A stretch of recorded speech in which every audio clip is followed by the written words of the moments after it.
Blessed Maximus of Totma, the Fool for Christ. January 16th, a 17th-century parish priest in northern Russia undertakes the ascetic feat of foolishness for Christ, enduring scorn and deprivation to cultivate humility and conceal his spiritual virtues. A heads up in the spirit of transparency. Please be advised that this content made ascetic extremes, such as extreme self-denial and physical violence. In the 17th century, in the town of Totma, within the Vologda region of northern Russia, lived a priest named Maximus. For 45 years, he served the Church of the Resurrection of Christ, tending to his flock with diligent care. He was known among the community for his long service and his presence within the parish.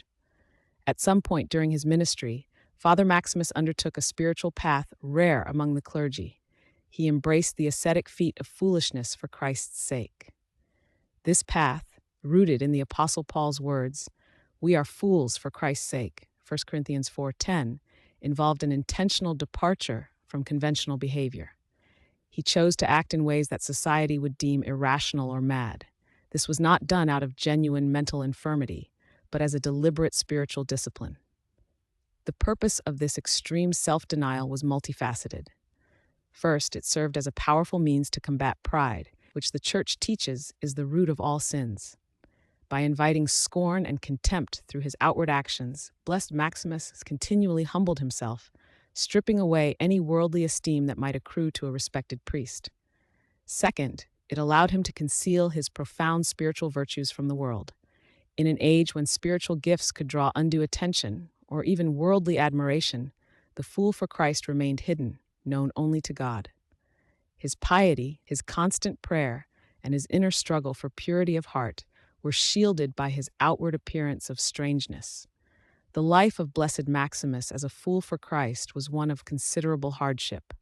The harsh northern climate of Totma brought severe winters, yet he often wore inadequate clothing, exposing himself to the cold.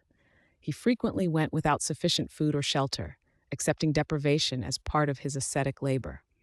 The townspeople, observing his unusual behavior, often responded with mockery, insults, and sometimes even physical beatings.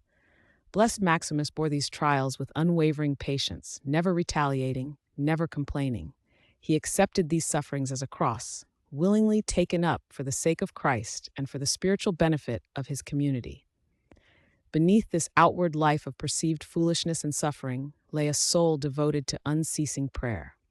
While his actions invited public scorn, his heart remained fixed on God.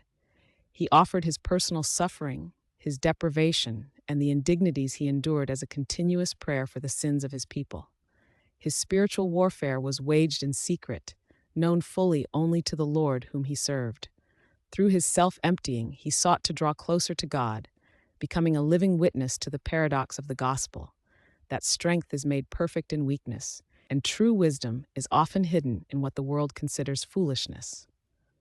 After a long life of spiritual struggle and priestly service, St. Maximus reposed in the Lord on January 16th, 1698. He was buried near the Church of the Resurrection of Christ, the very church where he had faithfully served for nearly half a century. His death did not mark the end of his witness. Soon after his repose, reports began to circulate among the faithful of miracles occurring at his grave.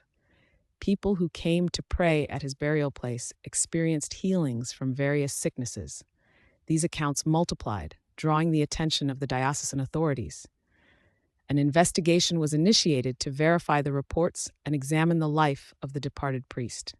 Based on the consistent testimony of his holy life, his enduring patience, his profound humility, and the numerous miracles attributed to his intercession, Blessed Maximus was glorified as a saint of the Church in 1715. His feast day is celebrated annually on January 16th, commemorating his repose and his entry into the heavenly kingdom. Through his life, Blessed Maximus of Totma demonstrated a path of radical self-denial and profound spiritual wisdom, hidden under the cloak of foolishness for the love of Christ.